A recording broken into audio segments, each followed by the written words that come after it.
Yeah, that's right. All right, the ESPN post-show race about to go down. Red Bull finding themselves in unfamiliar territory in Bahrain because it was just last year that neither Checo nor Max even finished the race, but back to their old habits, taking the 1-2 spot in the first race of the season, Katie George. Dominant, as we expected, I think, but poor Charles Leclerc. More misery for Ferrari. If I have to hear another radio message, no, what happened? As they put in a new power unit this morning, and then it fails. He does not finish, but the story of the day has to be Fernando Alonso, two-time world champion, back in business. The Spanish-British nexus here, by the way. You get a man in a top hat saying vamos. You get Fernando Alonso, who at the age of 41, banging out there. Absolutely aggressive, saying bye-bye on the last lap. I love the attitude. I love the senior presence here. If he's a menace the entire season, well worth the price of admission alone. It's the first race of a record 23-race season in the 2023 F1 season. Spencer Hall, Katie George, Dalen Cuff waiting for us off screen. I'm Gary Striewski. We're about to break it all down right now. Let's get going then. The lights are on and it's almost time for action. It's the Bahrain Grand Prix. It's lights out and away we go. Verstappen gets away well, as does Charles Leclerc. Perez is trying to cover him off, but he might be a bit too late. There might have been contact there as well. Making hit with the form. It's a drag race. Aston Martin on the inside with Fernando Alonso, and he makes the move, but George Russell comes back at him. Lost give up. He's going to go down the inside, Sergio Perez. He's going to take second place in the race. They tried the undercut. This is going to be very tight. And there goes Lance Stroll into turn 4. Oh, no. There's a Ferrari going very slowly, and it's Charles Leclerc. What's happened? No, come on. With Ferrari power unit problems, Carlos Sainz, who's going to have to watch down the inside, and does so, but locks up his brakes, picks up the slipstream, and now has the inside line going into turn 11. Alonso is up into third place. Yes. Bye-bye. Max Verstappen wins the Bahrain Grand Prix. Sergio Perez will come home to take second place. Fernando Alonso takes podium for Aston Martin. Yes. What you have done, guys. What you have done. The first 57 laps of the season officially in the books. Max Verstappen, he didn't get a lot of face time in this race because he was, just like George Russell had predicted, off and gone were the Red Bulls. Of course, Checo Perez had a little bit of fighting in that mid-pack. Spencer Hall, Katie George, I'm Gary Striewski breaking this race down with you for the next 60 minutes. And all hail to Fernando Alonso, right? The 41-year-old with his 99th career podium. This guy is so, I'm not going to say old. I'm going to say he's so seasoned that he was around at the first Bahrain Grand Prix in 2004 when some of these guys, some of these drivers on the grid were 1, 2, go-karting, not even bored, go-karting, not old enough to even hold a license. Spencer, I want to start with you.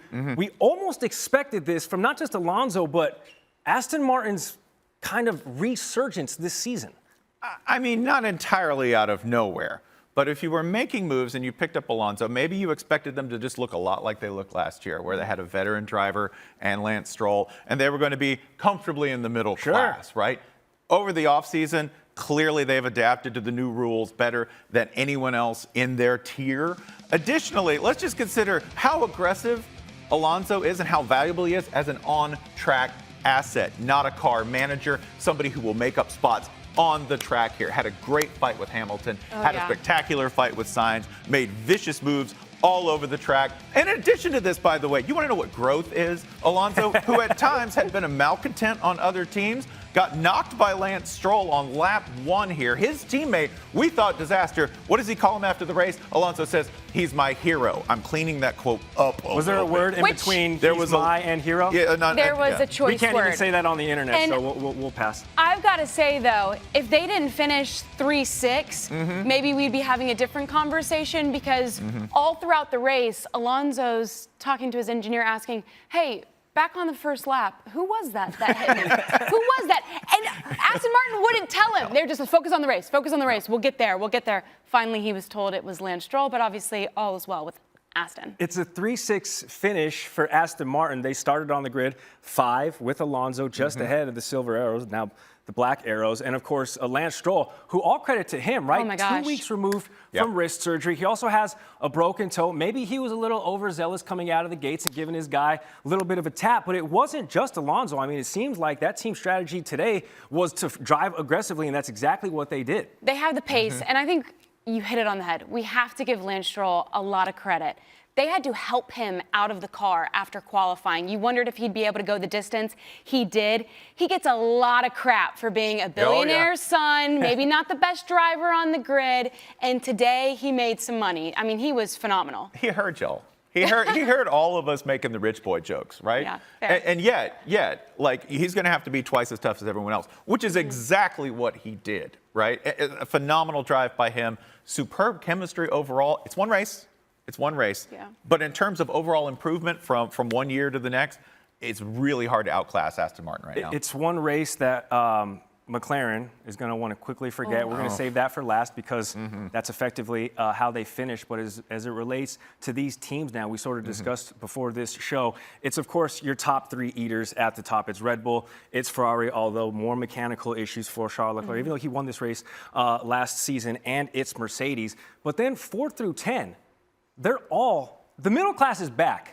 Effectively, right? And we saw that with all of the competition between the Aston Martins and the Mercedes battling all race long. I mean, it started in lap 13 with Alonso being aggressive with George Russell, but it was also Stroll going at it with Hamilton, and we saw that back and forth all race. There was such a good battle early on, as you mentioned, between Fernando Alonso and George Russell. George Russell did his best to keep him at bay, but just couldn't.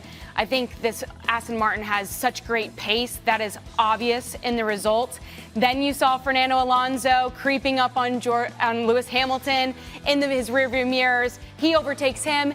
And then, of course, the nail in the coffin was overtaking the Ferrari and Carlos Sainz, where we got the unbelievable radio message, bye-bye. And that's when you knew the antagonist is back. There is something that is happening here, and I can't tell whether it's just because maybe we've had more talent sharing than we've had in the past. Maybe this is the budget cap kicking in, where people are going to have to learn how to work smarter with fewer resources than they've been used to working with in the past. But you are going to get dog fights from 4 to 9 to 10, all the way down, if you're dealing with this kind of competition throughout the season. Also, you're going to see moments in the race where, like, two guys from the same team managed to double up on one guy. George Russell took a hammering at one point from the Aston Martin drivers. Ominous, though, right? Before the race, Toto Wolff is essentially saying, we've got to scrap our zero-pod concept, which they doubled down on in the winter, right? Yep. They had this new concept last season, obviously. They got through the porpoising era, and then they put together some results, but they said rather than scrapping that concept, we're going to stick with it. We still think that this is a winnable strategy. They worked on it all winter, got rid of the porpoising, and yet now they find that they still don't have the Too many pace. cooks in the kitchen, right? or a big ship. A big ship is what we're talking about. If you want to know how you make improvement as an organization, we're talking about whether you're a nimble organization or whether you're a big, ponderous organization. Mercedes employs like 1,200 people. They are a massive racing team. Aston Martin, about 500. When you have something where you've committed to this, right?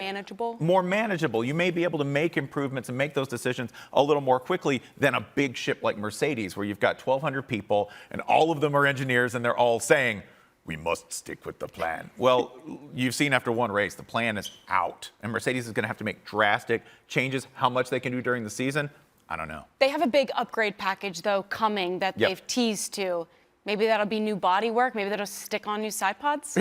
Sure. We were talking about chrome. On there. Put some chrome on that thing. I like the slim side pods. I think it's cool as it relates to race day effectiveness, and they're over a half second behind the pace cars in practices and qualifications. Yeah, they're probably going to have to add some side pods here. But listen, Mercedes, you know they're going to be in the fight. They started 6 and 7, of course, behind the Red Bulls, behind the Ferraris, and behind Fernando Alonso. And they finished not too bad. Listen, Hamilton made up some spot. It was actually George Russell who fell back a little bit. So while this is, oh my gosh, the sky is falling for Mercedes, they're still registering points. Let's talk to a team, though, that finished 5th in the Constructors' Cup last season. But from the get-go, they were like, our car's not good enough. We're not going to win races. And yes, we're talking about McLaren. And we saw that from the jump. Rookie driver Oscar Piastri made it 15 laps before having to retire, and then all of a sudden Lando Norris is the last finisher on the grid. I was so excited to see Oscar Piastri this season after he Saw him for sent about the 15 infamous, laps. I know, he sent the infamous tweet, right, last summer that he was moving to McLaren instead of Alpine. And then you hear Zach Brown, their CEO, say, you know, we've missed on our performance targets this winter. We're going to be starting on the back foot. I didn't expect it to be that back of a foot. Piastri, obviously, worst way to start a season, a DNF. And then you had poor Lando coming into the pits, it seemed, every few laps because he had an air canister issue? Yes, it's some sort of pneumatic issue.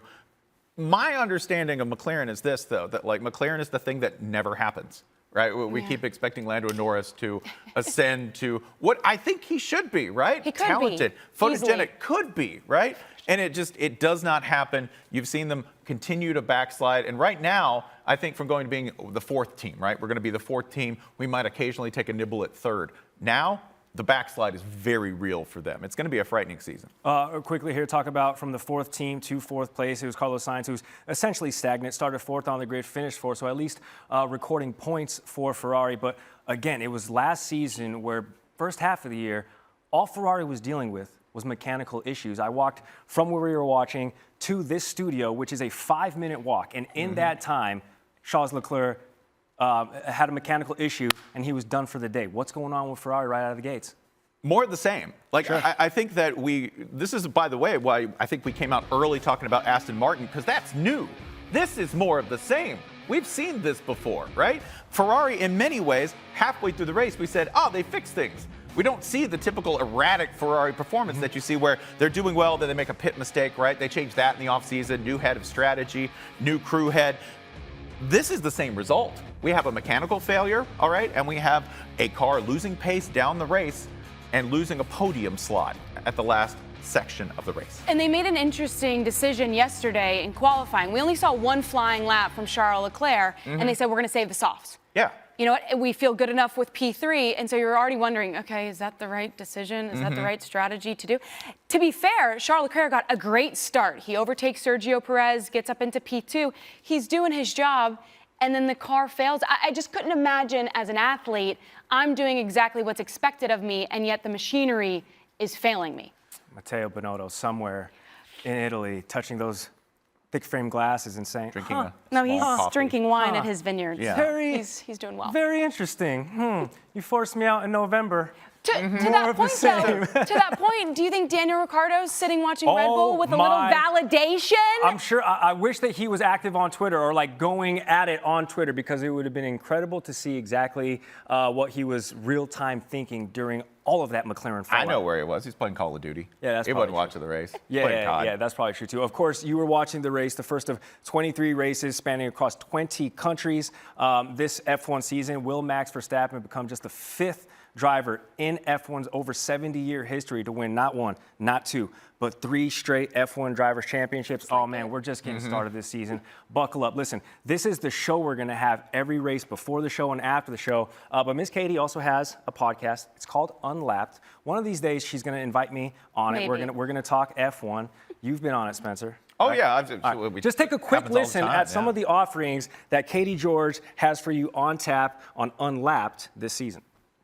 The cult of Gunther, but I think he's even better in this series than he was in previous ones.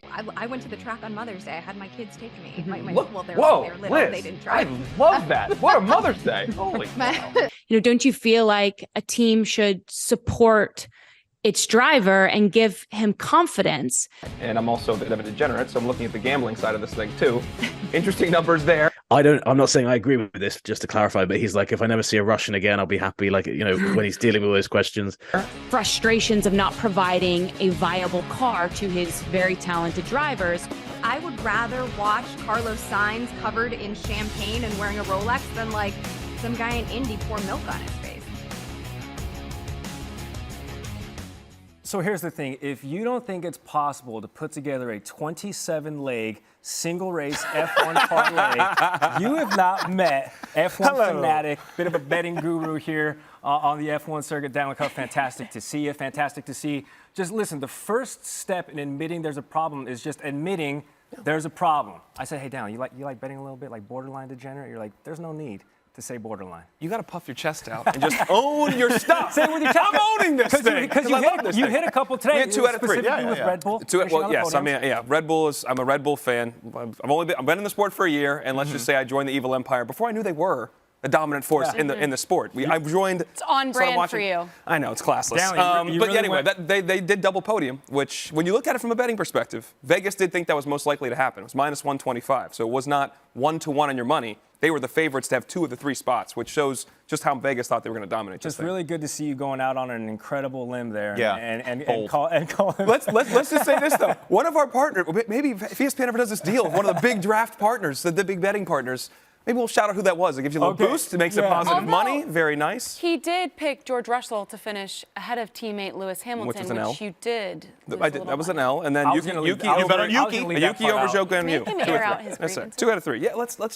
Yeah, we're gonna let the bets out there. We gotta let people know if you hit or not. And trust me, when it's about your money, they'll let you know that you'd let them down the wrong path. That's true. Were you as surprised though as with Max's absolute dominance from wire to wire? I mean, we saw him maybe for a collective 60 seconds worth of cutaways in this race. Because, I mean, at this point, everybody was just seeing the back of his tailpipes there. I was surprised it was that easy. I mean, that first turn, though, there was a three-way. It was three deep there, and it was tight for Perez, it was tight for Carlos, and tight for Leclerc. But in the end, it ended up being those 2 Red Bulls dominating. And just to go from, from the betting lens of it, you go back before testing. Verstappen was minus 120, so it's about 80 cents on the dollar. As soon as testing's over, he goes to minus 165 to win the whole thing, not the race, to win the championship. So that is a massive swing. So they actually thought at one point, and you could get some value, and my guy Joe Fortenbaugh, shout out Joe, told me, it's minus 120. Does that seem crazy? Couldn't get my phone fast enough. Just shot out of my pocket, fired in the bet. You go big because it seems very likely that he was going to win the championship before he started. But I thought it was going to be tighter in this race in particular because last year was not a great performance for them because you had all these other storylines you don't know. It was comprehensive, and for both of them. I just wonder, when he's out so far, is he getting bored? Is he like, I want a little? He's so competitive. Like, don't you want just like a little bit of a challenge? No, I think you like beating other people, and then you like embarrassing them. And then when you get into embarrassing, you're just piling it on at that point. So, like, there are people who really enjoy running the score up. Max Verstappen is the football coach who would win by 50 if he could every single time. Remember the Titans? What a lovely day. Leave no doubt, Herman. Run it up. Like, look at this. He finishes, by the way, a complete slaughter of the field. Everyone. He is so far ahead of everyone. And what does he say? Lovely day. That's a psycho. That's an absolute Horner psycho. was almost winning. Horner, good job, mate. It's just so good job, chill. mate. It's just, par for the He course. was probably sweating when he got out of the car. It's wild. It goes without saying, and listen, it's the first race of the season, so we're not trying to get too ridiculous.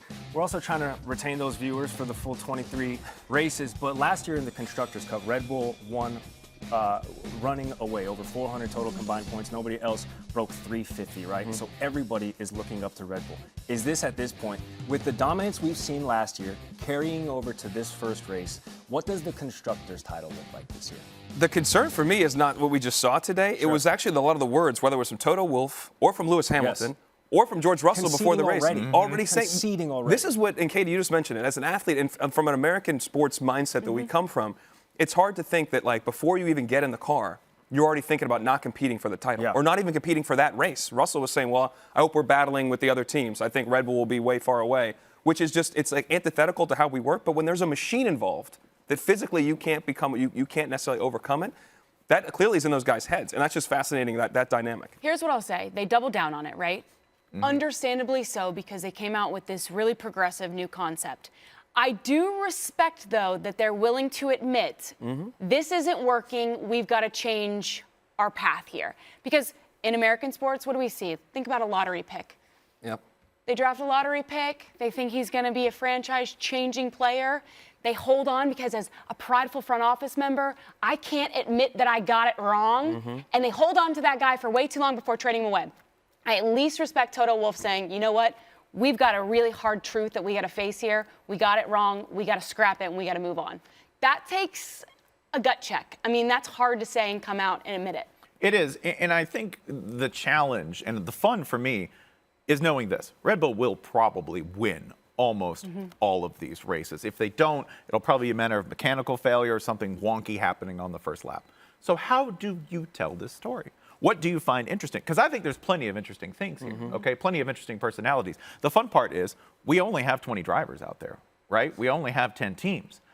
You can follow people. You can follow different storylines. That to me is where we say, okay, Red Bull, obviously incredible, right? If you're a person compelled by mere excellence, cool, we got that story for you. You want a shark? You want the psychopath who's laughing when they're ahead by a minute and a half? I kind of like the psychopath. Yeah, I'm into exactly. Alonso Like right some now. people are here for that. I'm That's in. great. Okay, Gary loves himself a shark. Loves a shark, right? Listen, I've been with Max Verstappen because he's great. Everybody knows he's great. Mm-hmm. People hate greatness unless they are part of that greatness. convenient. Otherwise, they just hate it. And that's why I rock We're on with board, Dalen, because yeah. he was like, Max is my guy. Hey, let's just be real. Max is a bit of a prick too, and I lean into that. I enjoy that too. Yeah. The rest of us, though, are looking for the weird Finnish guy who likes coffee and sometimes takes a picture of his bare butt and being sells naked. it for Yeah, charity, right? Valtteri Bottas.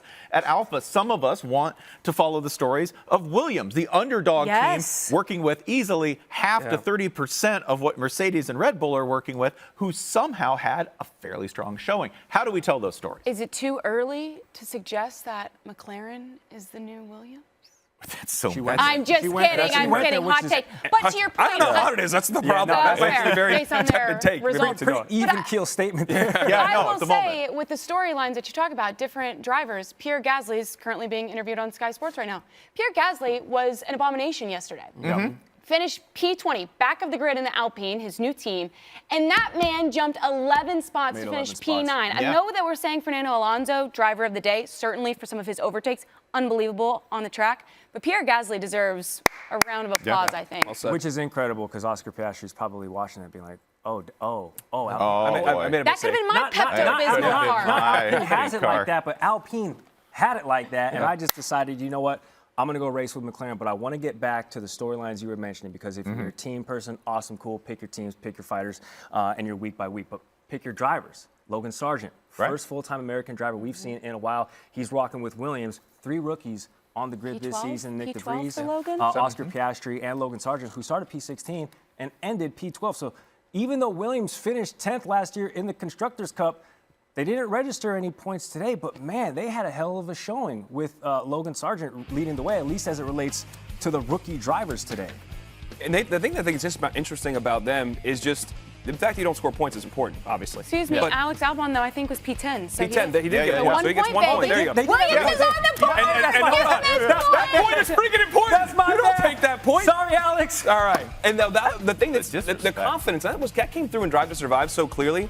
When guys' confidence are shaken, Yeah. that's a scary thing, man. You're in a rocket ship. You're laying almost laying down on a rocket ship, and if you don't have it all there and you're not fully confident, you can be a danger to yourself and people around you. You heard it from Schumacher, and you've heard it all the time. You heard it from Danny Rick in DTT, Drive to Survive this past year, and other drivers in the past. Having that first performance, it's got to give you a lot of confidence in that car. Logan Sargent being like, hey, I jumped some spots. I looked good as a rookie. Albon scores right away. And we know he's had troubles in his past with different teams when he had the equipment and he didn't perform the way he needed to.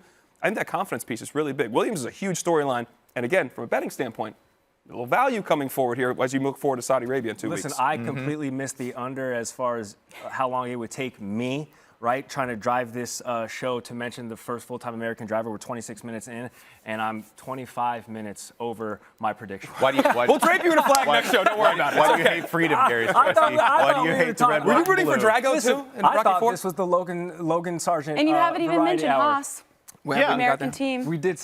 We did save the best for last. Did we? All right, they were running 16-17, and we know that you loved that, Spencer. I do. I love it because nothing is easy for Haas. All right? Let me introduce you to Team Nothing to Lose, okay? Let me introduce you to team Hard Times, Daddy, okay? Let me introduce you to the team where are you the kind of person who likes a challenge? Are you the kind of person who doesn't want it easy? Are you the kind of person who, when you get that point eventually, okay? Williams viewers, take a lap, by the way. You got a point in Sure race that. 1. Year's over, man. The rest is icing. The rest is gravy.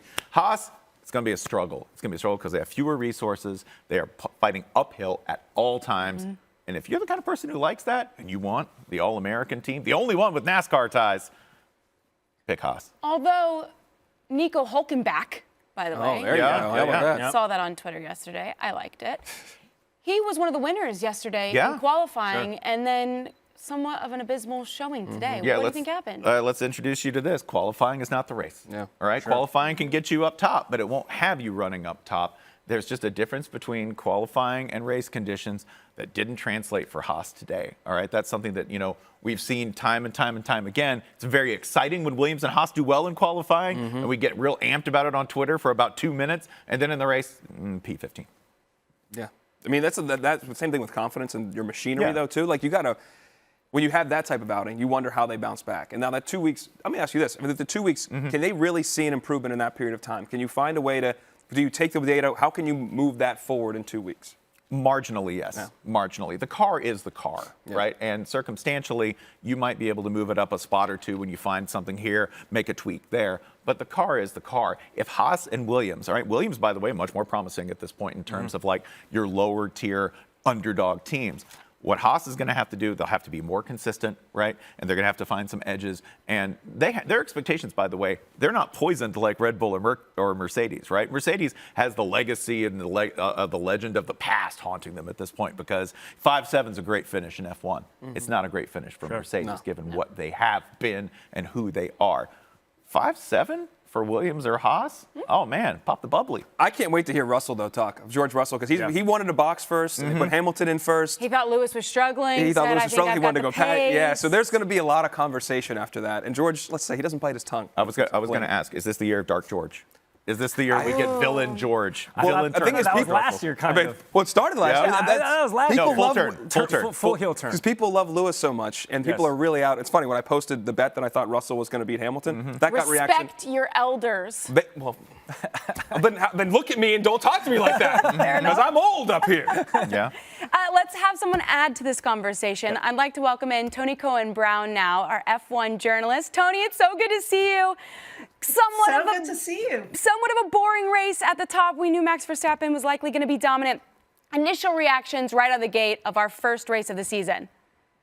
Well, Katie, it can't be a boring race. It was the first race of the season, so I think most of us are just really excited to go racing again. But no, I mean, quite frankly, to see the Aston Martin up front, it's always this time where you kind of start seeing, did all that hard work pay off and what surprises. It was interesting also to see that, Sean Kelly said Q1 was the closest we'd ever seen in this qualifying format, I think, since 2006. But my God, were those Red Bulls were flying out there. But it was good to get racing again. Now, you have an interesting perspective because you emceed Aston Martin's reveal. So you were on the ground, you were around the team, the personnel. Did you have an inclination that this was going to be the product so early this season? It's always hard because you never know if a team is underselling and they have something really good, or if they're just so excited and they're maybe overselling themselves. But both Matty and Mickey, so Alonso's number 1 and number 2 mechanics, both said to me, that car looks fast. And that car doesn't just look fast. They've clearly built a really fast car. And they were so ecstatic when we were talking with them, when I was talking with them at the car launch in Aston Martin. And you could see they couldn't hold back the excitement and they couldn't wait to go racing. And so I'm just ecstatic for that team. It must be something quite incredible when you kind of think you've nailed it and you've got a really fast car. You could tell based on the reactions in the garage. I mean, the team and the engineers, they just looked absolutely ecstatic based on what they were seeing on the grid.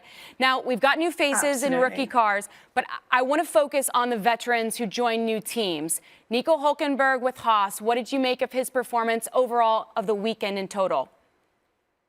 It feels like he's just figuring out getting his footing. Look, Nico's been on the sidelines, quote unquote, for 2 years. So I have this feeling that it must be really hard when you're a reserve driver to just have that excitement of going back, getting back into a car, getting back on the track, going racing. But at the same time, you haven't been in a Formula One car for a while. Sure. So I'm getting a bit of that from him right now.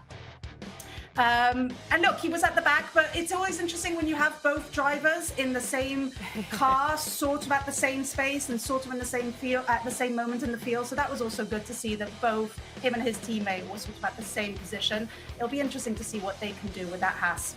No doubt about it. And then we had Pierre Gasly go from P20 in qualifying, who I applauded for moving up 11 spots on the grid here today. What did you make of his performance? Well, look, with Pierre, I'm really excited for him to be out of the Red Bull sort of, whether it's Red Bull or AlphaTauri, and to be out of that team, sort of see what he can do out of that space on his own. I'm equal parts nervous and really excited for him. At the car launch, he oozed confidence and he was ready for this challenge. It was so obvious. But he also definitely had a better Sunday than he did a Saturday, and he drove an incredible race. So I'm eager to see how he gets more and more comfortable with the car. I think his teammate Esteban Ocon's probably a little envious of Pierre Gasly's performance at this point. And lastly, I have to ask you about the biggest story of the day being Fernando Alonso. Villained, possibly turned hero this season because he's actually going to make a thing of this Constructors' Championship? This man brings phenomenal racing, and you can't fault him for that. Listening to his team radio, it's also fascinating to see what of a head driver he is, like all the strategizing that he is doing. I actually remember, and I think this is relevant for the drivers that we just spoke about, whether that's Pierre, whether that's Nico, whether that's Alonso. It's just in racing and in Formula One, we were talking with Seb about this last year. It's this perfect feeling when you have the right pairing of the right driver in the right car, in the right era, with the right set of regulations, with the team who's built that perfect car. It's just a magical feeling, and I can only imagine that that's what Alonso is feeling right now. I also think he is happy to lean into that narrative of being a villain, but I actually think there's a sweet side to him. We heard it on the radio where he kept checking in with Lance Stroll. So I'm loving seeing this pairing right now. Yeah, it's really fascinating to see. He was very complimentary of the grind that Lance was showing us over the weekend. He said, I can't believe what he's doing. It's so incredibly difficult. People don't understand that. So he's complimentary then. And then he called him a hero for finishing P6. Toni Cowan-Brown, it's always so lovely to see you. We can't wait to follow all of your content. Thank you for joining the show. Thanks, Katie, for having me. Of course. I wonder what you would have said had Alonso not finished on the podium to Lance Stroll.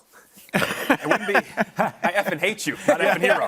Very different. The words would have been the same, just maybe a little bit rearranged. How bad, we didn't get your take actually on Mercedes quickly here. 5-7 finish. At what point do we see Lewis Hamilton vehemently get upset? Outwardly, publicly, because he's always been team first guy. I think that's part of why Toto is the leader that he is. Katie noted it earlier. He's out there saying it because if he's not there saying it, at some point, I think Lewis's frustrations will become overflowing. But if the leadership is saying, we know we got a problem, Lewis just acknowledges the problem and kind of will complain about it and hope they can compete in certain spots. We were talking about this off air. That was part of why I made that bet Russell over Lewis, because the odds were in my favor and I thought that he could have a better race. But Spencer was articulating about how Lewis has always had great machinery. He's always had a great car. And Russell may be better at driving a bad car. And he showed that early last year and through most of last year, and obviously won their only race last year, Russell did. So I feel like they're both going to be going through their own struggles and complaints. And I do wonder if the leadership is going to help them avoid blow-ups. Because it doesn't seem that it's in Lewis's thing to really get too much outward versus being... Spencer, you brought this up. George Russell is used to driving a poor car coming from Williams. So he's not used to the high caliber machinery, and obviously Mercedes has taken a step back. So I think possibly that's why George succeeded to the level that he did in year one with Mercedes, whereas Lewis isn't used to that standard. Also, Lewis's frustrations, they're on the clock. They are on a timer, okay? Because we're like you, we watch the pre-show, all right, on Sky. And the lie detector test? The lie detector test. That was an interesting concept. I'm like, don't put me on that. But there was an especially... The fact that he agreed to that. I know. There was but did you hear him originally? He was like, I don't know if this is what I thought this was when this idea was Too late, pitched. you're here, cameras are rolling. Lie detector. One thing they asked him about that he got a truth reading on was this. They asked him, are you going to keep racing until you get your next title? And Lewis said yes. And that came back with, that is not a lie. That is accurate. So if you want to know where Lewis's head is at, he is not in the decline phase. He is not in the I will become the elder statesman phase. He really thinks Mercedes and he have a shot to get another title. Well, Toto, in the pre-race show, they asked him about this. He said, the car's not capable of winning right now. We need to give Lewis a winning car. And it wasn't we need to give George a winning car. We need to give Lewis a winning car. He's coming to the end of his contract, and he wants to win championships. So if they can't deliver on that promise, there is a question. Lewis doesn't want to leave, but if he really wants to deliver an 8th championship for himself, he should go to Aston Martin. I'm kidding. It might work. Two of the old heads tied for first with all-time driver championships in F1 with 7. He ain't going anywhere. Nope. He ain't going anywhere until he gets number 8. You're watching the ESPN post-show race, hopefully on one of your social channels, Twitter, YouTube, anything else that's out there. Listen, we have a ton of people that you've heard from already and that you're going to be hearing from throughout the course of this 23 race season. We're going to introduce you to another one right now, Liz Loza, ESPN writer, joining us from LA, kind of like Dalen, keeping her finger on the pulse of all things betting market, which we'll talk about here in a second. But Liz, just first, your overall reactions to today's finish, first race of 23. What do you think? I mean, I think Fernando Alonso rather said it perfectly when he said the 60s are the new 40s. I loved seeing, I mean, honestly, when you were watching George Russell and Fernando Alonso battle it out, it was like watching the two Skywalkers for a moment there. Absolutely loved to see what the elder statesman, you were just talking about elder statesman, by the way. If Lewis Hamilton is looking at Fernando Alonso right now, I don't think he's worried about being 38. Sure. True. Yeah, 41 years old for Alonso. Need a skincare routine because the skin is looking flawless. And Lewis Hamilton, he lives a nice life, so he can extend that career definitely. Katie George was just talking about some of the drivers who are in new seats, familiar faces in maybe different places. What do you say we talk about some of the drivers who are making their debut on the grid with 3 rookies so far this season? And Nick DeVries with AlphaTauri, we've got Oscar Piastri, of course, with McLaren, and then the Fort Myers kid and Logan Sargent with Williams. From what you saw today, who impressed you the most, Liz? Well, I think we have to give the edge to Logan Sargent. He did commandingly well in his debut. The car also, I think, did much better than people expected. Now, of course, Logan Sargent, the first American on the grid since Alexander Rossi in 2015. He was the top finisher out of all 3 rookies with a P12 finish, also 2 ahead of his teammate, Alexander Albon, who is not only 4 years older, but 4 years more experienced. Albon, we remember, was the number 2 car at Red Bull back in 2019, and now he's racing for Williams. So I think also it's worth mentioning that Sargent flashed in qualies, you know, tying Lando Norris and almost made it to Q2. So I think Sargent has a really bright future here, and he's a bit of a surprise given that he wasn't, well, there wasn't as much buzz around his arrival at F1 and in F1 as there was surrounding Oscar Piastri or Nick DeVries, who flashed in that Williams car, ironically, in the stead of Albon at Italy last year. I got to imagine in the second running of the Miami Grand Prix, having Logan Sargent being a Florida kid, the hype and the buzz will certainly grow in just a couple of weeks, but certainly a good showing for him. Logan Sargent starting 16 on the grid, finishing 12. Oscar Piastri had the worst of, I guess, the debuts for the rookies, starting P18, didn't finish. It was 15 laps, and then it was done. And then, of course, Nick DeVries with AlphaTauri starting P19, finishing 14. So still out of the points, but a decent showing for the 2 rookies that at least stayed on the grid. Liz, is there anything that maybe bettors can look forward to with these rookies as it relates to maybe futures or a team collective with any of these guys looking ahead to the next couple of weeks here? I mean, the next couple of weeks, if you want a really nice features, like a future something, I think, in terms of like, I'm not quite sure that we know that AlphaTauri is likely to go up for sale, right? We know that Andretti has been wanting to buy the team.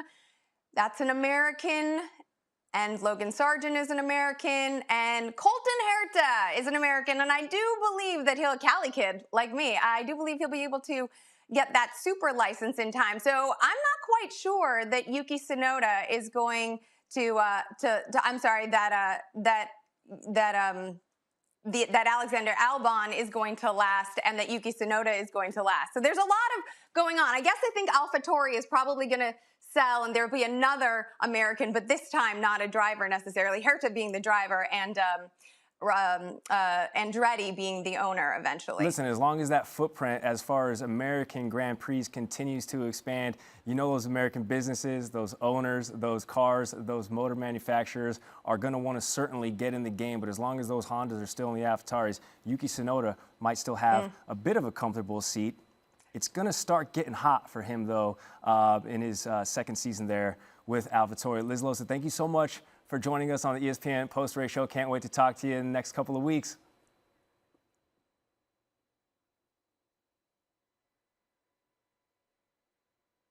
you. I'm sure she would. Thank you. Hey, we got the flag. The flag came out, by the way, right there. Yeah. That was a lot of pro-American, love capitalism, whatnot. All right, here's your power rankings. We're going to go Spencer's power rankings, top 10 teams. I got to say, 10, I feel like we didn't. We thought it could be bad. Listen, I'm not trying to read your mind. I know who number 1 is, and I know who number 10 is. Everything else in between, it's going to be a dogfight. Do I even need to say it? Where are Number we? 10 is McLaren. This is, I mean, That is very with rarely a bullet. do expectations get put so low and they still go below those, but I think that's what happened here today. Yeah, our expectations for you were low, but holy blank, you really sunk under them. McLaren, a disastrous start. Number 9, we wouldn't want it any other way, Haas gang. Okay, Haas, there you go. yeah. Boom. The car was out there. The car wasn't great. Nothing went real well for them. That's where Gunther shines, though. I want to hear his post-race. Exactly, right? We We want Gunther in the gutter. Yeah. We want him at 9th, right? This is where he is at his most charged. Calling Gene. All right, what do we got? Who's 8? 8, I'm going to go ahead and put Alpine there. Okay. I'll hear other opinions, sure. But I'm going to go ahead. Yeah, let's go. Why 8? We had a DNF, right? We also had some stellar work on part of the team. They're at 8, okay? I'm going to tell you, between 8 and 4, log jam. Yeah. A lot of teams here. At 7, I'm going to put Alpine. I'm going to go ahead and put Alpine. No, Alpine's right here. I'm sorry, Alpine. I'm sorry, Alpha. Yep, okay. Another AL team got locked in my head. Alpha, perfectly respectable showing, but never really threatening, never really sort of being a menace in the middle, which is what you would want to be for a developing team like Alfa Romeo. Perfectly good driving by Joe and Valtteri, just nothing too exciting. Well, Joe did lose to Yuki. Some of us benefited off that. Where are we Some going of you 6? benefited Where are we from going that. 6? Number 6, we'll go ahead and put AlphaTauri up here. Hey, whoa, I know what that means. That's interesting. Okay. Yeah. I'll hear other cases too, right? But Alpha, I think Alpha's a troubled team anyway. This is probably about as good as they're going to do this season. I hate to say that for my son, Yuki Tsunoda, my your personal son, your boy. acquaintance, Yuki Tsunoda, snack master, the eatinest guy on the tour. Number 5, let's just go ahead and get to it. Is this the biggest shock, though? Is this the biggest shock of the day? Second biggest shock. I think Aston being as competitive as they were and as vicious as they were on track, to me is still the big surprise. But Williams, I got to go ahead and put him at 5 because this was a stellar showing, and they have to be at 5. You know why? Williams points, baby. Williams points. I'm going to keep saying this. They got a point in race 1. Everything else, free money. With James Vowles, too. And you got a new team principal in there. They brought over a lot of different people in that group, and that's to have that start is huge. It's James. It's James. As Drive and Survive fans would say. All right, 4, who we got? Number 4, I'm going to go ahead and put Ferrari here. I think you have to. I think you have to because we saw a lot positive out of Ferrari. I can't believe we're doing this with the most esteemed racing brand in the world, but we're going to give them a little pep talk. We saw a lot of good today. Oh, boy. Okay? We saw a lot of good. You need to finish the race. Yeah. Okay? The flakiness of last year, still there, particularly in the mechanical issues. But Tifosi's not going to like that. That was a little head pat. That's I hate that. That's and I'm condescending. sorry, That's but tough. that's where you put me. I feel you. Finish the race. I'm not arguing with it. But When I'm Charles telling you. Leclerc sits down at your blackjack table, you get up and leave, don't you? Oh, yeah. If he's on my plane, I'm out. As Katie said earlier. Good Yeah, call. I don't want that. Number 3, you know I'm going to go. Mercedes. I raced without you saying anything. Yeah. Mercedes, because again, 5-7, solid finish, did away with the porpoising nightmares of yesterday, but we're still not there. Yeah. And that's not really excusable considering the amount of resources, time, and again, the legacy branding we're talking about here. That's been the best team of the last 10 years, and they're struggling right now. So this is the worst of the best right now, if we're talking, right? Yeah. Is Mercedes. Go ahead. There it is. Go ahead. Big. I cannot believe this is the biggest shock of the day. Aston Martin made huge leaps over the season, brought back, and I think this is a really innovative move for me. They brought it back by using aggression. This is not a managed team. This is not the science of Mercedes, right, or the elegance of Ferrari. This is pure on-track aggression, not only from Fernando Alonso, who we could have called, right, but yes, from the much pilloried rich boy Lance Stroll, who absolutely gutted out this race and was a monster. So Aston Martin at 2. Real quick though, on that though too, because Lawrence Stroll though, he commands that he spends a ton of money. Yeah. He does not. He has no patience. None. And he's very aggressive and arrogant, and I think his team reflects it. Top down, baby. Aston Martin. Say something They're nice. second, Gary. They're second. We can't say much Well, nicer look than at that. Deuce. And then number 1, beasts. Just absolute beasts to the point where we're going to have to sort of build the entire season around yes and. Yeah. We're going to have to say, if you want excellence, it's already booked. The top spot is Red Bull. Everyone else is chasing, not trying to catch up, chasing what they're doing right now. They're chasing, but again, what you can always do, folks, if you become a degenerate, you can always bet on all types of different things to keep you involved in all this stuff. Spencer's top 5. The question is, in Saudi Arabia, will it be the same?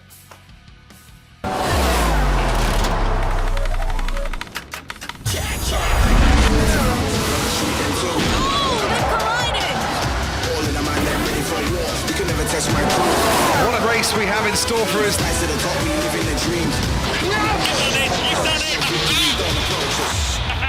Great job!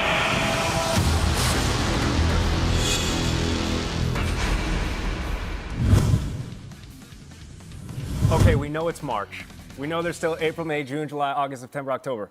I didn't miss any, right? Nailed it. All right, we have to look forward to November because the ESPN Grand Prix footprint has expanded from first it was 1, then it was 2 races with the debut of Miami's Grand Prix. But the week before Thanksgiving, Las Vegas, Sin City is back.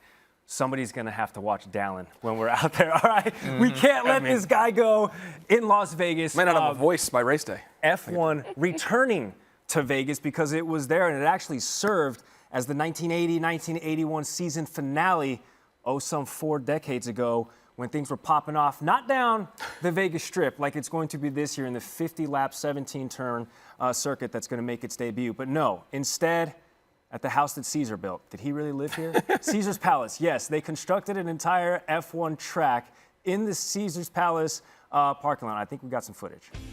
Oh, boy. Oh, give me some old golden nugget. Is anybody else's blood boiling right now? Stardust. Oh, my gosh. Dalen's pupils are dilating. Look at that turn. They are going so fast. This is fantastic. So what they're likening... How about those side sure these pods? are... Yeah, good. We sure these are... Okay. These cars look great. These cars look great. These cars look like Matchbox toys. The Temple of Speed is not what they call this track, but it is what they're likening 2023 circuit to. Sweltering This go around conditions. in November. Oh, goodness. So hopefully it won't be too hot. Well, actually, it shouldn't have been too hot in the season finales back in the 80-81 season. Spencer, you were telling us about what the track's actually going to look like, though. Where's it going to run, for those of us that understand Vegas and have an affection for it? The Strip. The Strip, the main ride, and what they want out of this track design, okay, in addition to having serious long straightaways, is, yes, they are going to bang right down the Las Vegas Strip so we can get a magnificent shot of Paris on one side with the fake Eiffel Tower, and then the Bellagio fountains on the other. They are also only going to use, if you're familiar with Vegas, they're only going to use half of Las Vegas Boulevard. They're going to cut that off, and we're going to use 1 lane of Las Vegas Boulevard as the main strip. It's going to be spectacular views if you happen to have a hotel room. If you happen to have a hotel room, please call any of us. We would like to stay with you. We are going to need to stay with you because the budget for anyone attending this race is going to be astronomical. I was reading some of the penthouses they're selling for like between $5 and $10 million just for those like 4 days right now. And people, I mean, it's wild. That's what we're talking about. It's the who's who, which is kind of what we saw and felt in Miami. Yeah. Maybe not the best racetrack. Obviously, they're going to make improvements this year as they get ready for their second. But it was definitely a who's who, wanting to be seen, all about the vibe and just the amounts of money that is spent at these kind of races. Which is insane because you have the likes of Lewis Hamilton, Charles Leclerc, who make their off-season homes in Monte Carlo, in Monaco rather, and they're saying that Miami is the Super Bowl of the F1 season. Miami is the glitz and the glamour, and these dudes live in the French Riviera. So what do we expect then when they strap it up for Vegas in November? I mean, some of these guys were making their first trips stateside here for Miami. Charles Leclerc was his first time. Of course, yeah. So now it's the City of Lights in Las Vegas, which I think speaks to maybe the bigger picture of F1 expanding in the U.S. because, baby, you haven't made it until you've made it here. Well, I know this. Everyone's saying, we're going to lose a driver in a casino, right? We'll have to pull someone off the tables. Nope. Lando Norris. Lando Norris. You're going to have to pull Yuki Tsunoda off of the Bellagio buffet. Also that, too. Yeah, because that man can eat, all right? And he has a challenge facing him in the form of the Bellagio buffet. There's no doubt about it. But everything, Katie, you said it there. It is the epicenter of hedonism, money, wealth, excess. And I think you're going to see that from just global, not just investment, but wanting to be part of that. So people are just going to be, it's not just be the who's who of like the glitz and glam of the stars. It's going to be like real wealth from all over the planet descending on that city for those 6-7 days. Like Lawrence Stroll is going to be broke compared to some of those That's guys. what we're talking about here. That's the class we're talking about. The private jet is going to be full at McLaren. Yeah. Which I think, though, when you spoke to the drivers and some of the team principals in Miami, they thought it was a little too much. It was overwhelming. There was so much that came with Miami. There was so many press events. There were so many opportunities to speak with the media. It was too much. They almost felt like they were losing sight of the actual race. I'll be curious to see how they handle it out in Vegas. When you look at that track, is it going to create great racing? I mean, that straight's going to be unbelievable. What do you think, mile per hour? We'll get up to. Oh, my gosh. Oh, no, you'll be up around 197, 200. I was going to say It clips in 200. The track that it reminds me of in terms of setting is going to be less Miami, which is essentially in the parking lot, right? That is the current parking lot GP.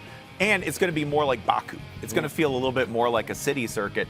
The infrastructure is very real. I've seen the paddock going up already. All right, so they've actually made significant progress on that. We're probably going to finish it. And with big construction projects, that's a positive. When you go, hey, we're probably going to finish, right? But additionally, the thing that's fascinating about this, to me, when you go, okay, what is Vegas going to feel like? Organized. This is a place that does events. Miami, very spread out, very distracted. South Beach is over here. The track is over here. Vegas, you land next to Mandalay Bay, right? You are going to attend all of your events within this tiny little, 5x5 square mile territory.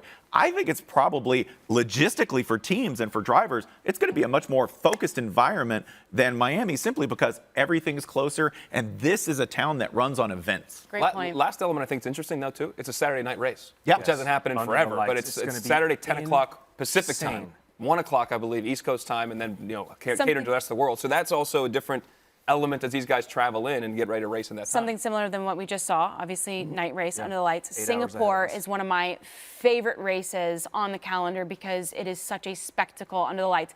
And then you throw in the fact that we're talking about Las Vegas and the Las Vegas Strip. I just think it's going to be iconic. There is an ESPN studio right there on the Strip. Nice hospitality Are you events. lobbying? Are you manifesting or lobbying I for should let people know there's a huge event space right next to it. I don't know what they do with it, but they better rent that thing out. We'll put up some air mattresses. We don't ask for much. What we're I'll asking sleep on the for, couch in the studio, what baby. we're That green room asking looks for comfy. from this season is for plenty of headlines. We are barely scratching the surface in the first race of the year. So I'm going to rip through a couple of quick headlines, and let's talk about it. Do we agree? Do we disagree? First one, after this race, the results of this one, everything's rosy, everything's cheeky with Aston Martin.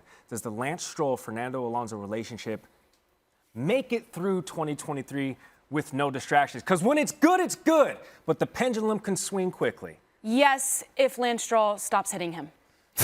I don't know. They're getting along because Simple they hit, solution. right? Yeah, I think Worked out. winning fixes everything as long as they continue to improve. I think this is a great start, but I will also say this. If I got to take a long-term bet on Fernando Alonso being happy with everything for a year, I'm not going to take it. I'll say no. He's going to blow up at some point, and what that means for actual results and relationships, it may not matter. He's going to have his moments, but as long as you manage the team, it's like any other locker room. Could be a good thing. It's a dynamic he's never experienced before, racing alongside the son of the billionaire owner. Of course. Interesting. Yeah, and probably not scared to tell the billionaire owner, hey, check your son. Don't let him hit me again. Lando Norris, keep been with hitting me. McLaren True. for the better part of half dozen years. Are we starting to see the beginning of the end in that relationship? I mean, I wouldn't be surprised. Just watching him today, right before saying, I'm here to compete for championships, and in the next sentence go, well, maybe just compete with the people around me. Like his whole brain, not like he was competing for championships before, but that's where he wants to go. And he's watching all his peers, all the guys he's raced with for years, already be there and be competing. I don't think he's going to handle this well. And if that car does not make drastic improvements, he's going to want out. The moment of redemption for Daniel Ricciardo here, by the way, because last year we said, oh, well, obviously Ricciardo's not fitting with the car. He's not, he's not making it work with the McLaren machine that replace him. We'll actually get another Australian and just plug him in. That has not been the case, and I think we're starting to see that because the issue is clearly, to me, not Lando Norris, it's the team. Lando Norris deserves better. Ooh, well said. He's too good of a driver. He deserves better. Period. Okay. Fernando Alonso, his 99th podium today. Does he get another win this year? Yes. Yeah, for sure. I would think. And it's not just it wasn't today. Obviously, we saw this all being seeded, whether it was practice, whether it was qualifying, whether it was all the investment. Like, this is the coming to fruition of a lot of what people thought could happen. He's going to need some help maybe a little DNF here or there Sure. Oh, from yeah. Red Bull, but Yeah. I do believe that he'll stand atop the podium. Let's manifest it. Yes. There you go. 3 DNFs. I'd like to manifest more important things. I mean, the French Riviera for like this. Let's do That one, air mattress, mattress somewhere Vegas. at some conference room in Las Vegas. A final one. Who's going to finish higher in the constructors? Williams or McLaren? Last year, McLaren 5. Williams face. dead last at 10. That's a big jump. That's a big jump. Not necessarily maybe change spots. Who finishes higher? Williams. I'm going.